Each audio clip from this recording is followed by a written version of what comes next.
आइला बाजार में सब्जी किनला हो। आइला बाजार में सब्जी किनला हो। 10 रुपया बैगन बानी 20 रुपया टमाटर हो। 10 रुपया बैगन बानी 20 रुपया टमाटर हो। है शिमला मिर्च भाई, ऐसे काहे बोला तारा? हम 20 रुपए ना बिकत आई, हम 60 रुपए किलो बिकत आई ना।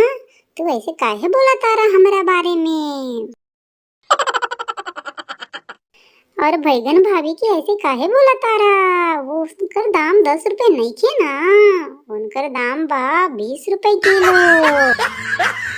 गोभी के दिखा तारा शिमला भैया, उनकर दाम गिर गल गबा। गोभी बिकत बा 10 रुपए किलो, बैगन भाभी थोड़ी ना बिकत है 10 रुपए किलो, बुझला हो भैया? टमाटर हमरा की बेइज्जती करे तारा।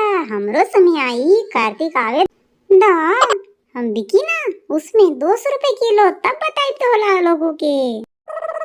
और जितना हंसी का बा हंस ला, तब हम तो उनको बताई कि हमरा भाव कितना बढ़ल बा।